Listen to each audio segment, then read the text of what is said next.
Andre's time on the island of Sodor was almost coming to an end, and the engines still wanted to show him all kinds of things he still hadn't seen. Halloween was growing near, which had the engines very excited. It was Andre's first Halloween on the island, and they wanted to make it the best. At Farquhar Sheds, Thomas, Percy, and Toby were telling ghost stories to each other as Rosie, Billy, and Andre listened. Then it was Percy's turn. There once was an engine who worked long, long ago, far before any of us came to the island. He was an old but kind engine, who was hard-working and dedicated. But one night he went down the old line that lied an unfinished viaduct. It was so dark he didn't see the warning signs.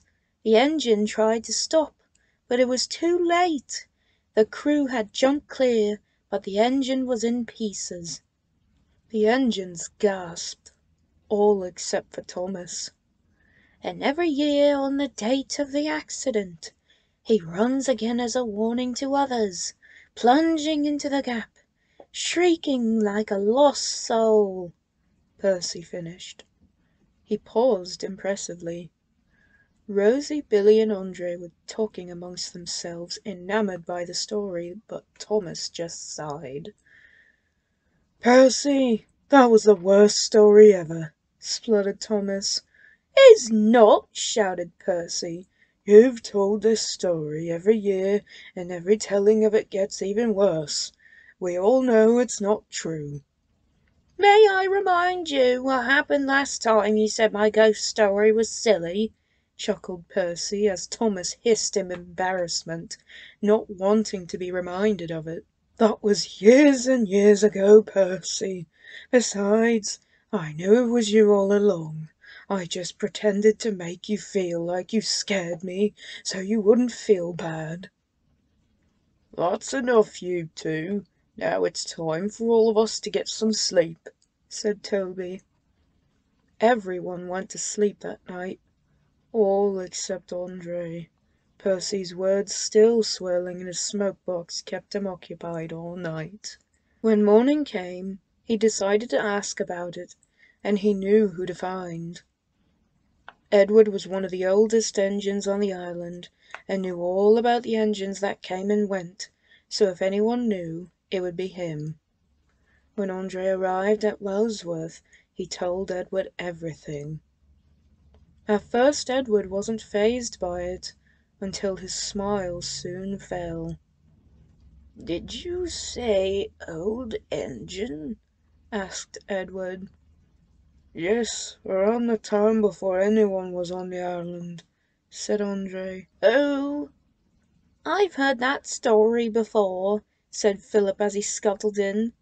"Percy tells that story every year, but it's not real. His driver said he got it from the telly." "Thank you, Philip, but I'm afraid there is some truth to that story," said Edward darkly. "What? So it is real?" "Only bits and pieces of it. You know how the news likes to fabricate most of the stories that enter the telly." "Oh, "Let me tell you what really happened if you have time to spare," said Edward. And this is the story that Edward told. "Before I arrived on Sodor, the line was run by coffee pot engines like Glynn and box tanks like Neil. You remember Neil from Scarlowy's story, right, Philip?" "Oh, yes, he was the engine so ugly no one liked him." "Yes. Well, engines like him used to run the line to Wellsworth and Farquhar.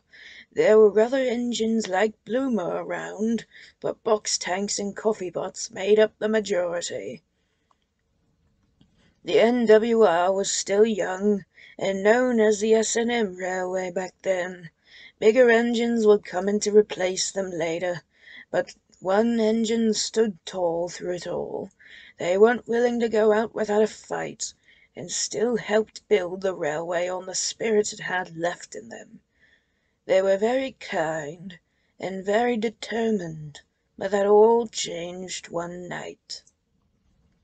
"What? What happened?" "Philip, please let me finish." "Oh, sorry."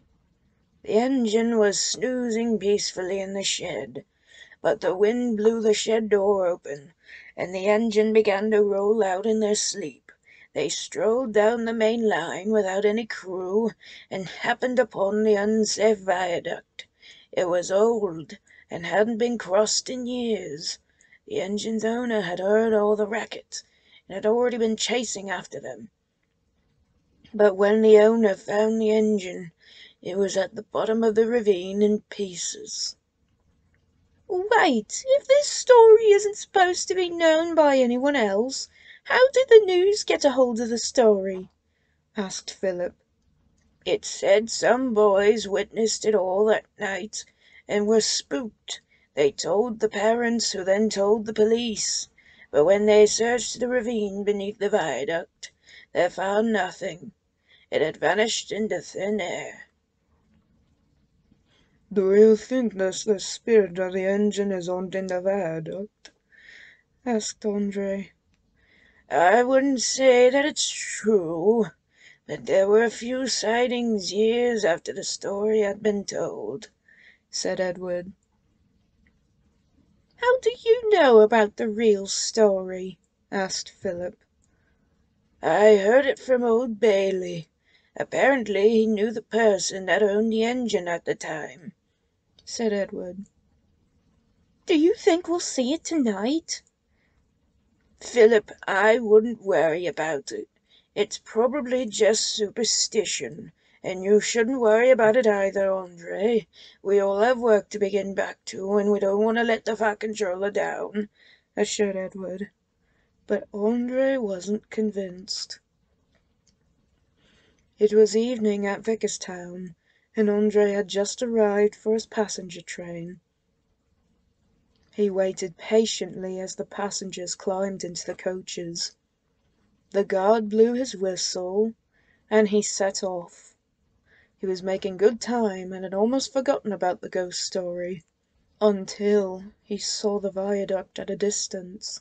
As he approached, he could see a silhouette of a small engine crossing it, its whistle wailing with the wind, and then disappearing into the night. Andre had seen everything. "Mon Dieu! Edward was wrong.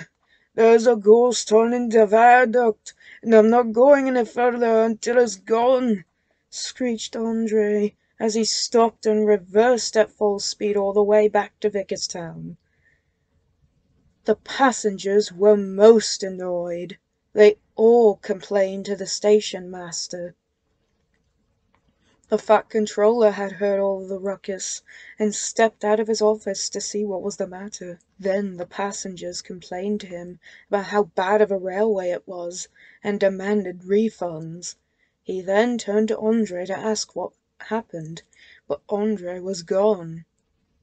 After arranging another engine to take Andre's passengers home, the Fat Controller found Andre in the sheds, shaking with fear. "Andre, this is not like you. Why did you abandon your passengers at the station?"